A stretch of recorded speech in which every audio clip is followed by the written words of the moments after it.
இன்றைய வார்த்தைக்கு உங்கள் அன்புடன் வரவேற்கிறேன். நம்முடைய தியானத்துக்காக 44வது சங்கீதம் 21வது வசனத்தை வாசிக்க கேட்போம். தேவனது ஆராய்ந்து விசாரியாதிருப்பாரு, இருதயத்தின் அந்தரங்கங்களை அவர் அறிந்திருக்கிறாரே.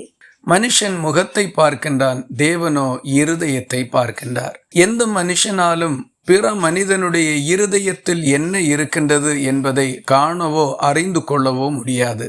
ஆனால் இந்த வசனம் நமக்கு சொல்லுகின்றது, இருதயத்தின் அந்தரங்கங்களை அவர் அறிந்திருக்கிறாரே என்று. இருதயத்தின் அந்தரங்கங்கள் என்பதற்கு ஆங்கில வேதாகமத்திலே சீக்ரெட்ஸ் ஆஃப் த ஹார்ட் என்று குறிப்பிடப்பட்டிருக்கின்றது. அப்படி என்றால் இருதயத்தில் மறைந்திருக்கின்ற ரகசியங்களை தேவன் அறிந்திருக்கின்றார். மனிதனுடைய வாயிலிருந்து புறப்படுகின்ற வார்த்தைகள் ஒன்றாக இருக்கும், அவனுடைய இருதயத்தில் இருக்கக்கூடிய எண்ணங்கள் வேறொன்றாக இருக்கும். ஆகவே ஒருவனுடைய பேச்சிலிருந்து அவன் மனதில் என்ன இருக்கிறது என்பதை நம்மால் கண்டுபிடிக்க இயலாது. ஆனால் தேவன் இருதயத்தின் இரகசிய சிந்தைகளையும் நினைவுகளையும் திட்டங்களையும் மிக நன்றாக அறிந்திருக்கின்றார்.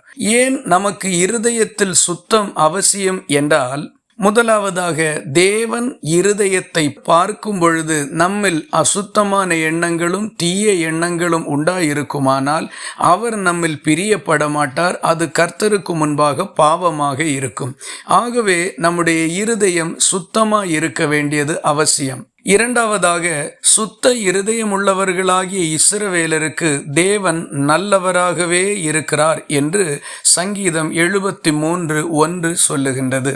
தீங்கு செய்கிறவர்கள், துன்மார்க்கர்கள், பாவிகள் என்று தேவனுக்கு பிரியமில்லாத காரியங்களை செய்கிறவர்களுக்கெல்லாம் கர்த்தர் எதிராயிருக்கும் பொழுது, இருதய சுத்தமுள்ளவர்களுக்கு மட்டும் அவர் எல்லா காலங்களிலும் எல்லா சூழ்நிலைகளிலும் நல்லவராக இருக்கின்றார். மூன்றாவதாக, சுத்த இருதயத்தை விரும்புகிறவனுக்கு ராஜா சிநேகிதனாவான் என்று நீதிமொழிகள் சொல்லுகின்றது. உயர்ந்த பதவியில் இருக்கக்கூடியவர்கள், மாமனிதர்கள் எல்லாம் யாருக்கு சிநேகிதர்களாய் இருப்பார்கள் என்றால், சுத்த இருதயத்தை விரும்புகிறவர்களுக்கு.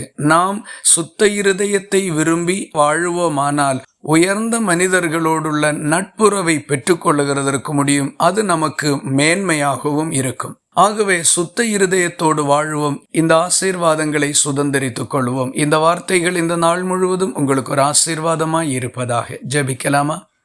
எங்களை நேசிக்கிற அன்பு நிறைந்த நல்ல ஆண்டவரே, நாங்கள் உம்மை நன்றியோடு துதிக்கிறோம். எல்லா மனிதனுடைய இருதயங்களையும் நன்றாக அறிந்திருக்கிற கர்த்தர் சுத்த இருதயத்தோடு வாழ எங்களுக்கு உதவி செய்யும்படி எங்களை ஒப்புக் கொடுக்கின்றோம்.